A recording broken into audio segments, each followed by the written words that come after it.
At the grocery store, my daughter-in-law told the clerk, "That old woman is the maid. Don't talk to her." My son and grandson burst out laughing. They had no idea I owned the store. That same day, I canceled the inheritance. I'm glad to have you here. Follow my story until the end and comment the city you're watching from, so I can see how far my story has reached. I should have known something was wrong when Meadow insisted on coming grocery shopping with us.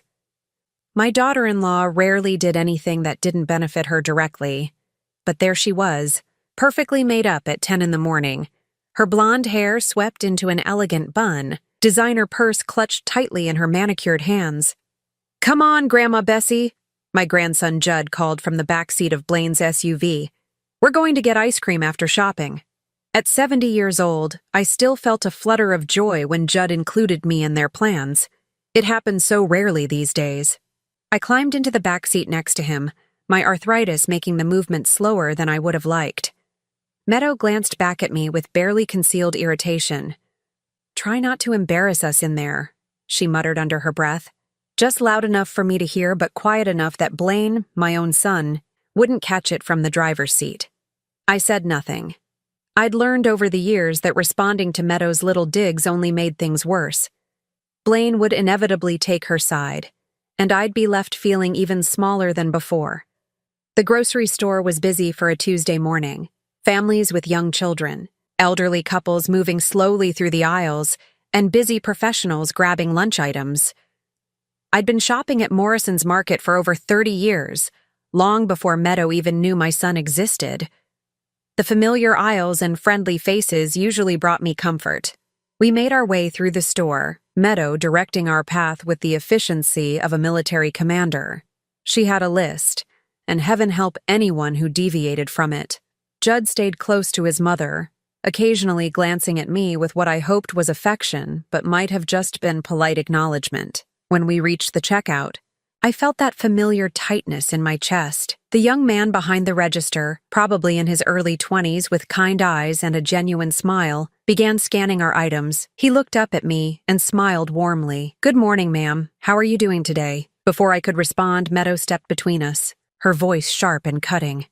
"This old woman is the maid. Don't talk to her." The words hit me like a physical blow. My breath caught in my throat, and I felt heat rush to my cheeks. The young cashier's face fell, confusion replacing his friendly demeanor. He looked from Meadow to me, clearly uncomfortable with what he'd just witnessed. But worse than Meadow's words was what happened next. Blaine, my own son, the boy I'd raised and sacrificed for, burst into laughter. It wasn't just a chuckle or a nervous giggle. It was full, hearty laughter, as if what Meadow had said was the funniest thing he'd heard all week. Judd joined in, his 12-year-old voice adding to the chorus of humiliation. "Yeah, Grandma's like our servant," he said between giggles, clearly parroting something he'd heard at home.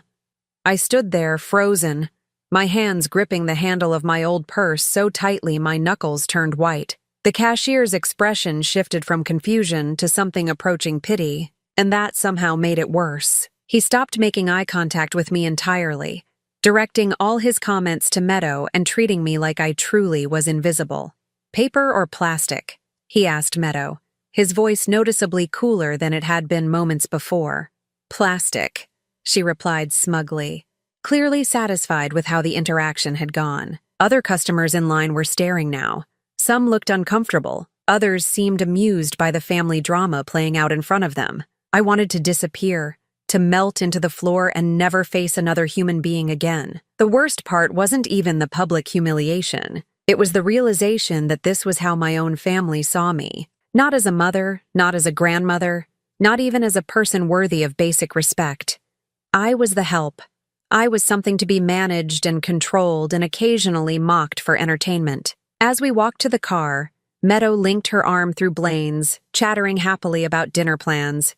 Judd skipped ahead, already having forgotten about what had happened, and I followed behind them like the servant they'd painted me as, carrying their groceries and my shame in equal measure. The drive home was torture. They discussed their weekend plans, a spa day for Meadow and a golf outing for Blaine, while I sat silently in the back seat, still processing what had happened. Nobody mentioned the ice cream we'd promised to get. Nobody asked if I was okay. When we arrived home, I carried the groceries into the kitchen while they dispersed to their various activities. I put everything away mechanically, my mind numb with shock and hurt. This was my life. This was what I'd become. But as I stood alone in that kitchen, something deep inside me began to shift. For the first time in years, I started to question whether this was really the life I deserved. The silence in my small bedroom felt heavier than usual that night. I sat on the edge of my bed, still wearing the same clothes from our disastrous shopping trip, unable to find the energy to change. The events at Morrison's Market played over and over in my mind like a broken record I couldn't turn off. This old woman is the maid. Each time I remembered Meadow's words, they cut deeper. But it wasn't just her cruelty that haunted me. It was Blaine's laughter.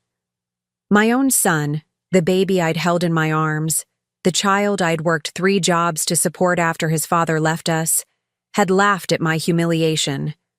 I looked around my bedroom, really looked at it for the first time in months. It was the smallest room in the house, barely big enough for a twin bed and a dresser. When Meadow moved in 5 years ago, she'd suggested I take this room so they could have the master suite. "It makes more sense," she'd said with that sweet smile that never reached her eyes. "We need more space for our things." I'd agreed, of course. I always agreed. It was easier than fighting. Easier than being labeled difficult or ungrateful. After all, they were letting me live in their house, weren't they? At least, that's how Meadow always framed it, even though I'd been living here for 15 years before she ever set foot through the door. My reflection in the small mirror across the room showed a woman I barely recognized. When had I become so small? When had I started shrinking into myself, apologizing for taking up space in my own home? My gray hair was pulled back in the same practical bun I'd worn for years.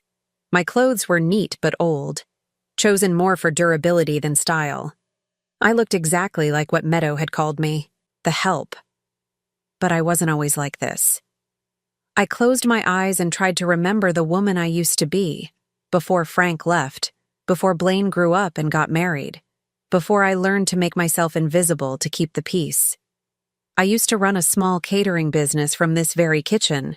Nothing fancy, just home-cooked meals for local families and small events. But it was mine. I was good at it, too. People would specifically request my pot roast and my apple pie. I had regulars who booked me months in advance for their dinner parties and family gatherings. That was before Meadow decided my business was embarrassing and inappropriate for someone of my age.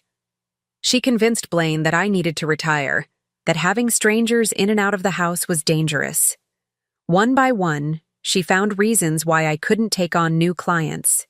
Too much mess in the kitchen, too much noise, too much disruption to their lives.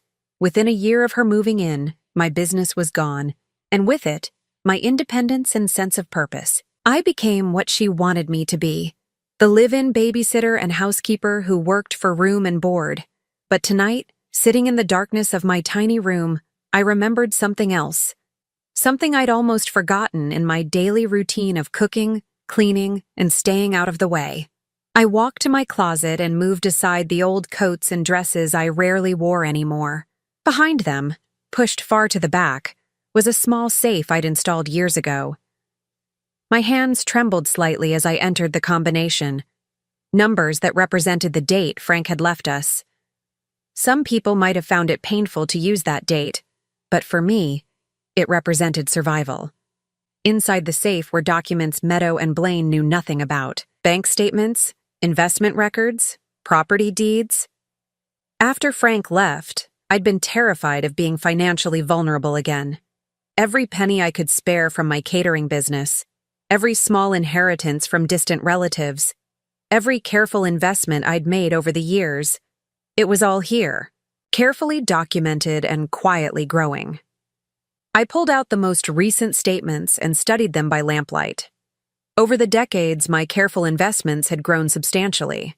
I owned 3 rental properties downtown, had a diversified investment portfolio, and yes, I owned 40% of Morrison's Market, the very place where I'd been humiliated today. The previous owner, Bill Morrison, had been one of my catering clients.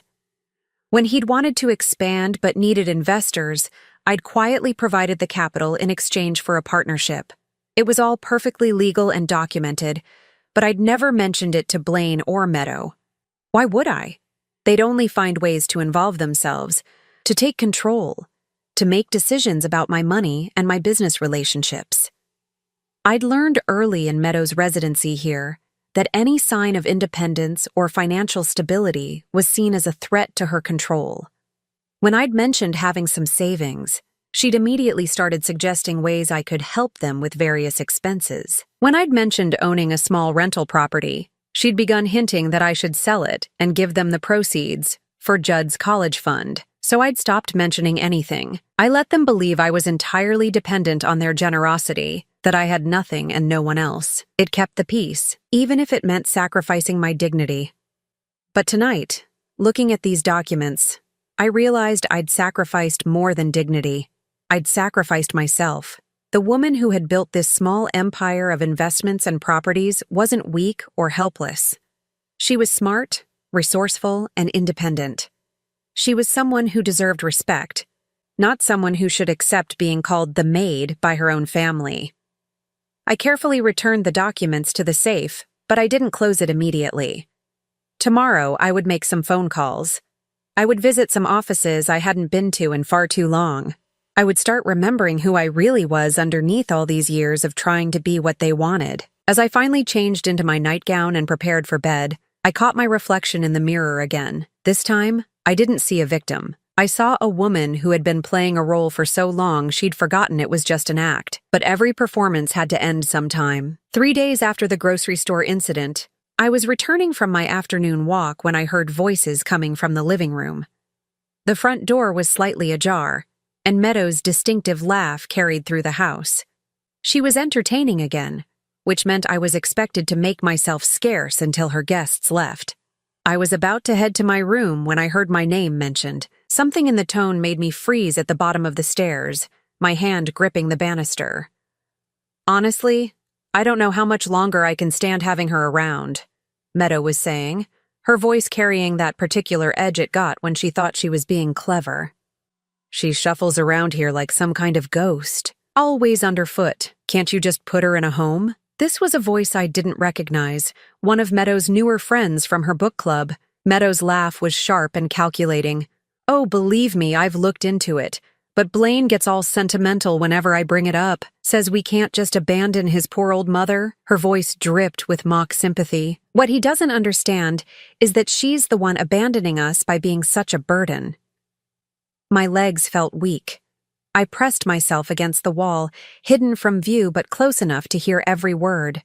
Besides, Meadow continued, we're waiting for the inheritance situation to resolve itself, if you know what I mean. Blaine thinks she might have some savings tucked away, maybe a small life insurance policy. It would be stupid to move her out before we know what we're dealing with. Another voice chimed in, this one belonging to Sandra, a woman I'd met several times at family gatherings. How much longer can it be? Really? She's what, 70? And she looks older. That's the problem. Meadow sighed dramatically. She's healthier than she looks. Could live another 10 years for all we know. Meanwhile, I'm stuck playing nursemaid to someone who contributes absolutely nothing to this household.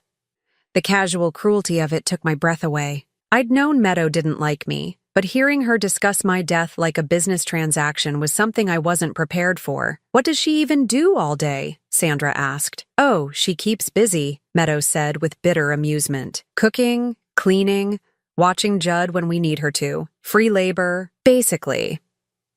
I suppose there are some benefits to having her around. But honestly, the negatives outweigh the positives at this point. I heard footsteps and quickly realized someone was coming toward the kitchen. I slipped quietly up the stairs, my heart pounding so hard I was sure they could hear it downstairs. Once safely in my room, I sat heavily on my bed, trying to process what I'd just heard.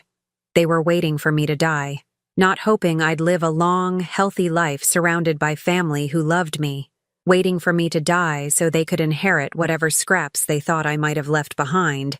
And Blaine. My son knew about this conversation, had probably participated in others like it. The man I'd raised to be kind and compassionate was discussing my future like I was a stock option that hadn't matured yet. The worst part was how wrong they were about everything.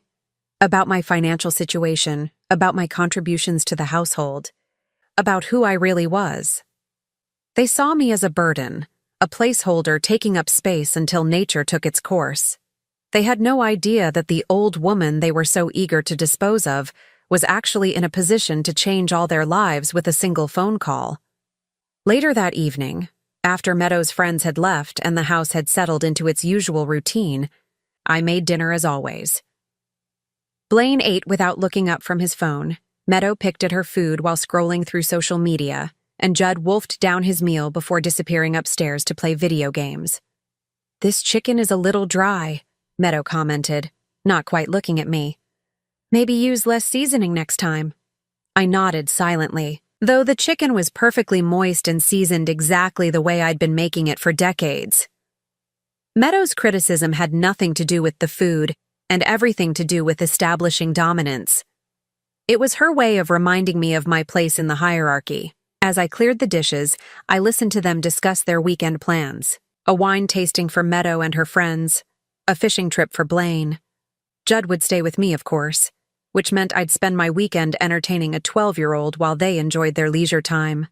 "Mom," Blaine said suddenly, the first time he'd addressed me directly all evening.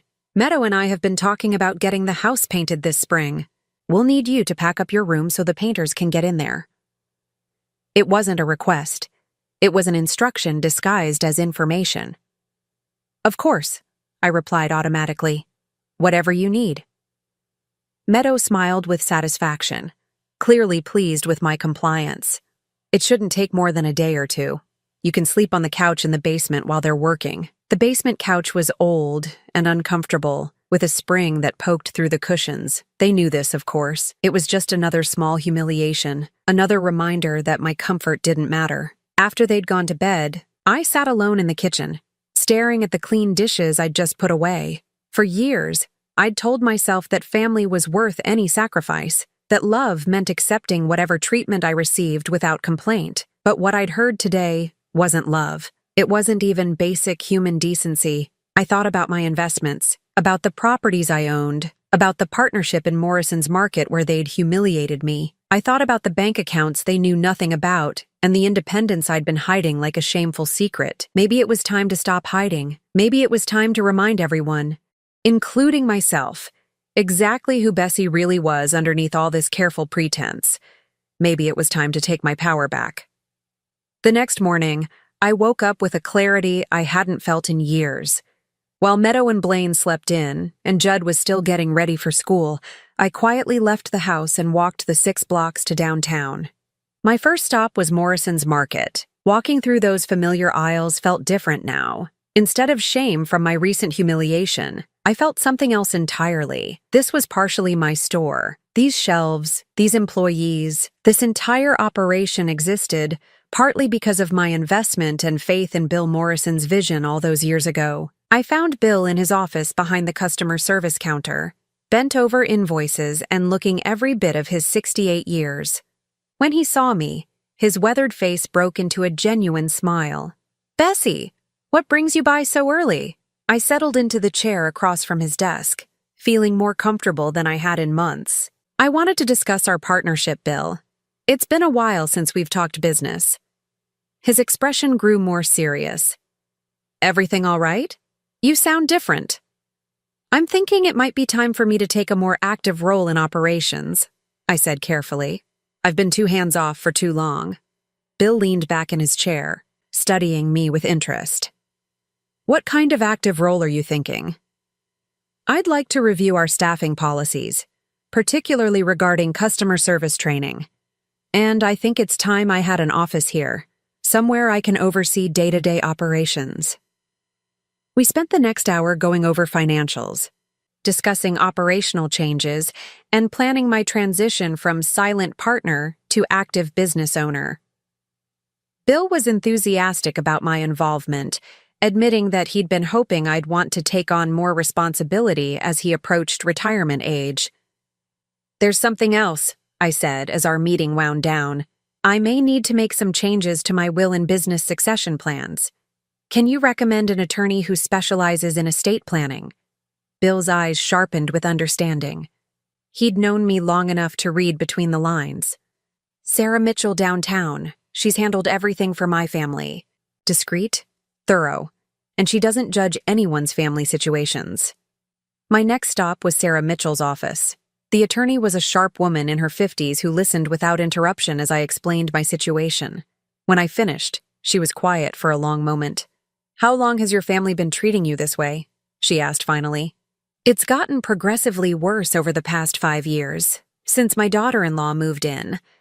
But honestly, I think I've been enabling it by not standing up for myself." Sarah nodded thoughtfully. "What you're describing sounds like financial abuse. Even if they don't realize the full extent of your assets. The fact that they're making decisions about your living situation and future care without your input is concerning." She pulled out a legal pad and began taking notes. "Let's start with your current will. Who are your beneficiaries?" "Blaine, my son, is the primary beneficiary. I have a smaller bequest for my grandson Judd, and some charitable donations." "And you want to change this?" I took a deep breath. "I want to remove Blaine entirely. I want to set up a trust for Judd that he can access when he turns 25, assuming he maintains a relationship with me based on respect, not obligation. And I want to significantly increase my charitable giving." Sarah made notes as I spoke. "What about your business interests?" "I want to maintain control during my lifetime, but I'm thinking about different options for after I'm gone. Maybe employee ownership, maybe selling my shares back to Bill, maybe something else entirely. What I don't want is my son and his wife getting control of businesses they don't understand and didn't build." We spent 2 hours going over options, discussing trust structures and planning a comprehensive estate overhaul. Sarah explained that the changes I wanted would take several weeks to finalize, but she could start the paperwork immediately. "There's one more thing," I said as I prepared to leave. "I want everything done with complete confidentiality. My family cannot know about any of these changes until after they're finalized." "Of course. Attorney-client privilege protects all our communications. But Bessie, can I give you some personal advice?" I nodded. "Don't let fear of their reaction keep you from protecting yourself. You have every right to change your mind about your legacy, especially if your beneficiaries are treating you poorly. Your money is yours to do with as you see fit." Walking home, I felt lighter than I had in years. For the first time since Meadow had moved in, I was taking action instead of just enduring. I was remembering that I had choices, that I didn't have to accept whatever treatment they decided to give me. When I arrived home, Meadow was in the kitchen making herself a smoothie. She glanced up at me with mild irritation. "Where were you? I needed you to watch Judd this morning, but you just disappeared." "I had some errands to run," I replied calmly. "Business matters." She looked puzzled. "What kind of business matters?" "Personal affairs," I said, moving to start lunch preparation. Meadow's frown deepened. "What personal affairs? You don't have any business." I continued chopping vegetables, not responding to her probing. For once, her confusion didn't bother me. In fact, I found it almost amusing. She was so certain she knew everything about my life, so confident in her assumption that I was nothing more than a dependent old woman with no resources or options. "Bessie," her voice carried a note of warning now, "I asked you a question." I looked up at her, meeting her eyes directly for perhaps the first time in years. And I answered it. I had personal business to attend to. Something in my tone must have surprised her because she stepped back slightly, her smoothie forgotten. "Well," she said after a moment, clearly flustered, "next time you need to let someone know where you're going. We worry when you just disappear." I almost laughed at that.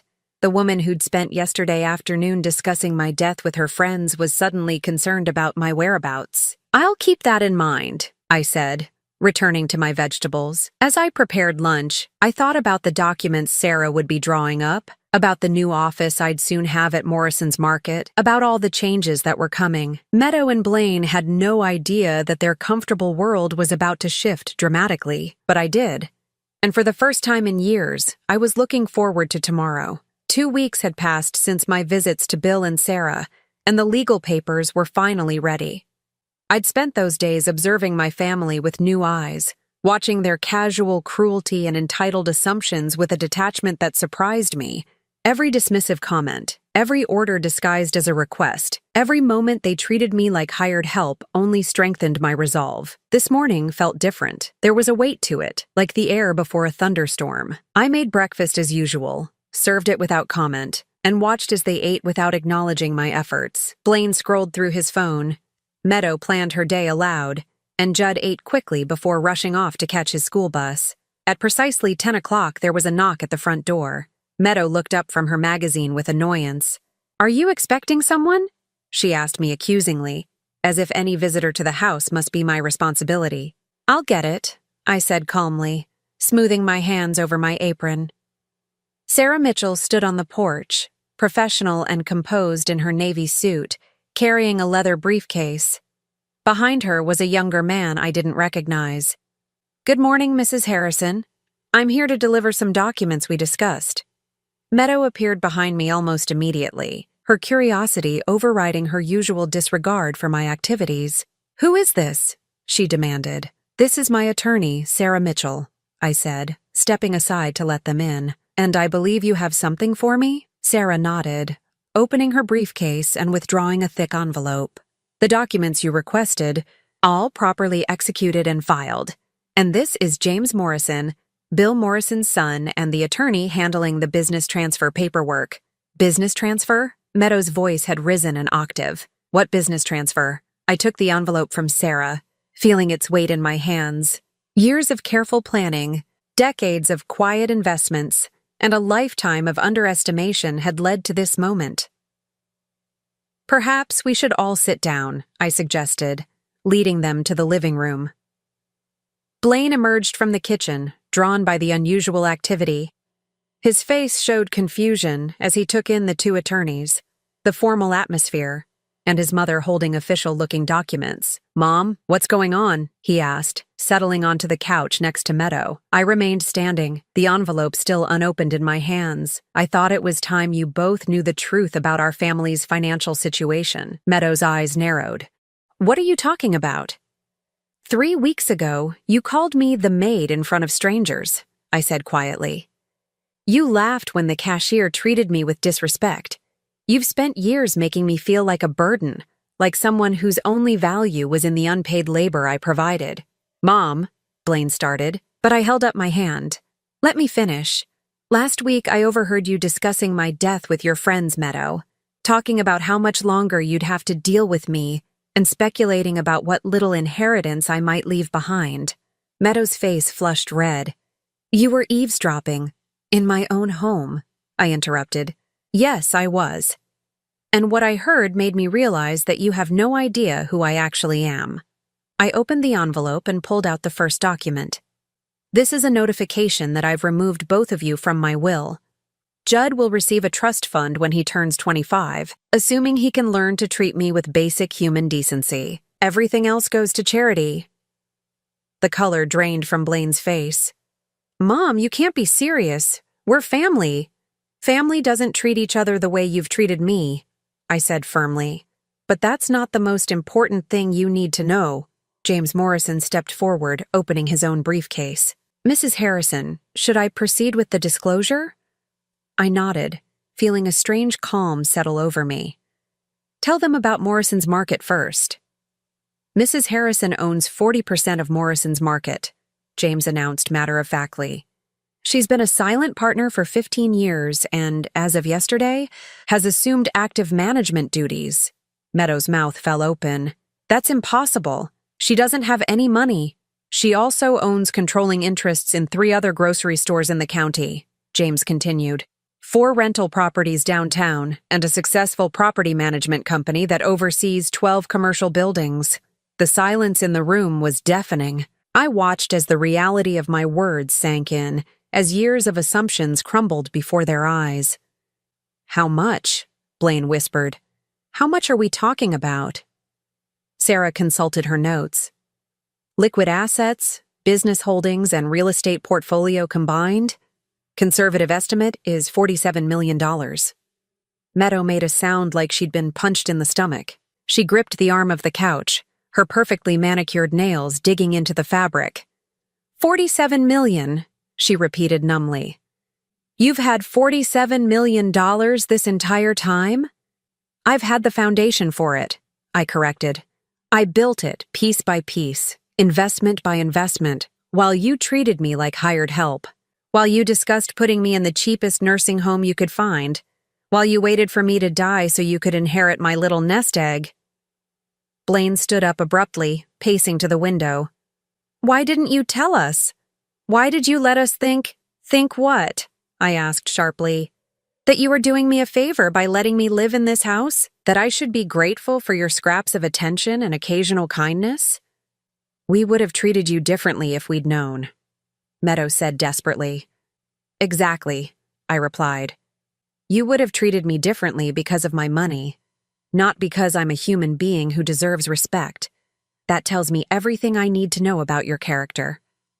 Sarah cleared her throat professionally. There's one more thing. Mrs. Harrison has also purchased this house from you, Mr. Harrison. Your mortgage was transferred to her company yesterday. You have 30 days to find alternative living arrangements.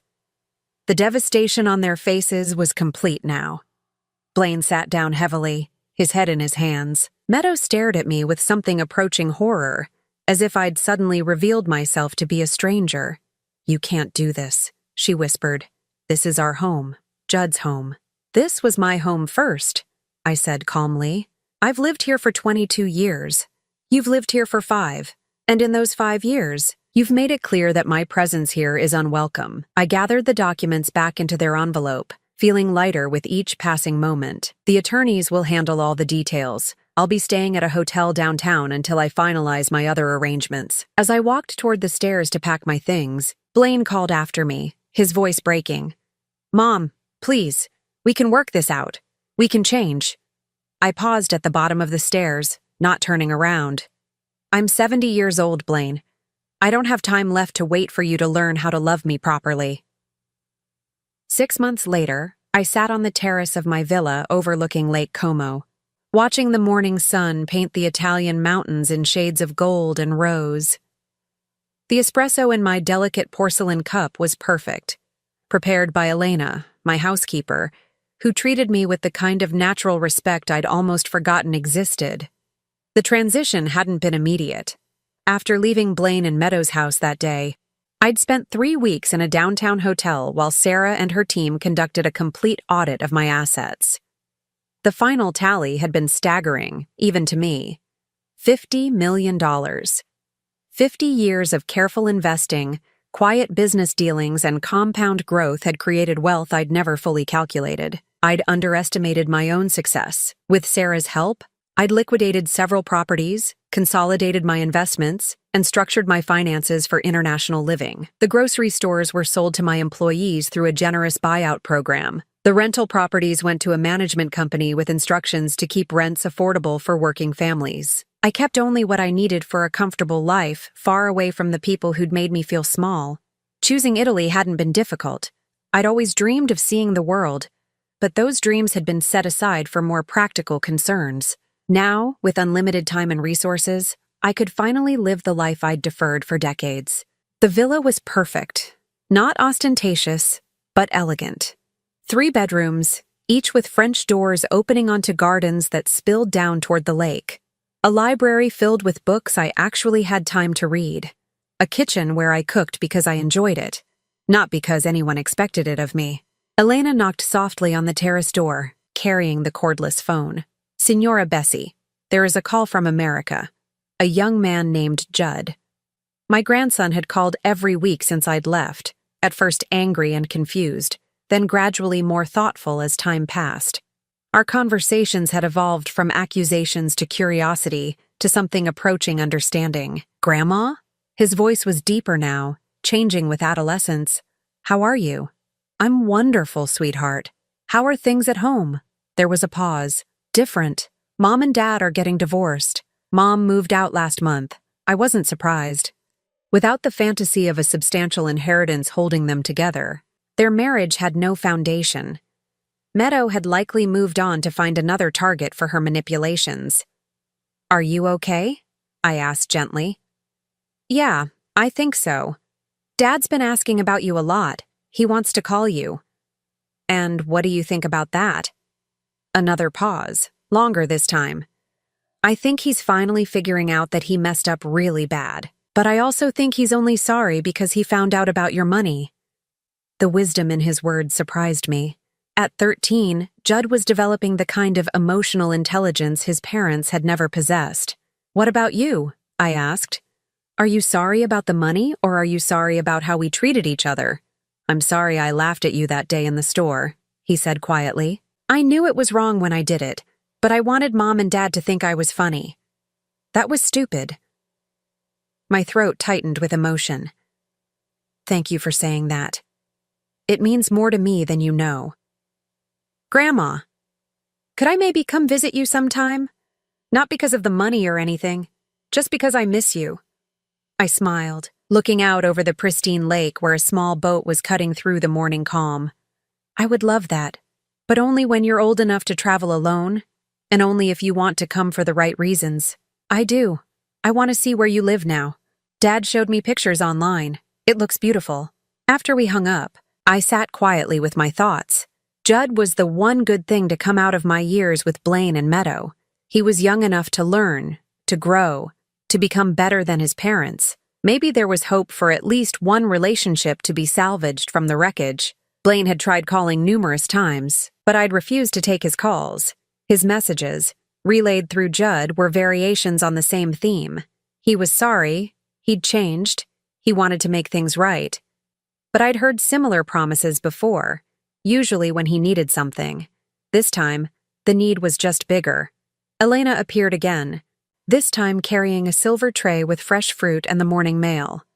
Among the letters was one with familiar handwriting. Meadow's looping script was unmistakable. I almost threw it away unopened, but curiosity won. Inside was 3 pages of alternating threats and pleas. She demanded I help her with her legal fees for the divorce. She threatened to prevent me from seeing Judd. She promised to change if I'd reconsider my will. She accused me of destroying their family out of spite. I folded the letter carefully and carried it to the stone fireplace in my sitting room. The flames consumed it quickly, leaving nothing but ash and the faint smell of smoke. Some bridges weren't meant to be rebuilt. That afternoon, I walked through the village market, practicing my growing Italian vocabulary with the vendors who'd become my friends. Signora Martinez, who sold the most beautiful flowers I'd ever seen, insisted on giving me extra roses for my dining room table. Giuseppe, the baker, saved the best loaves of bread for my weekly visits. These people knew nothing about my money or my past. They simply enjoyed my company, and I enjoyed theirs. This was what family should feel like: warm, welcoming, uncomplicated by hidden agendas or unspoken resentments. That evening, I called my financial advisor in New York to discuss my latest charitable contributions: a foundation for elderly people experiencing family neglect, scholarships for single mothers starting their own businesses, a fund to help people escape toxic family situations. My money was finally being used for something meaningful, something that reflected my values rather than enabling people who'd never learned to value me. As the sun set over Lake Como, painting the sky in brilliant oranges and purples, I raised my glass of wine in a quiet toast. To second chances, to late-blooming independence, to the radical act of choosing yourself when no one else will. I was 70 years old, and my real life was just beginning. The woman who'd been called the maid in a grocery store 6 months ago was now living like the queen she'd always been inside. And the best part? This was just the beginning of my story, not the end. Now I'm curious about you who listened to my story. What would you do if you were in my place? Have you ever been through something similar? Comment below. And meanwhile, I'm leaving on the final screen 2 other stories that are channel favorites, and they will definitely surprise you. Thank you for watching until here.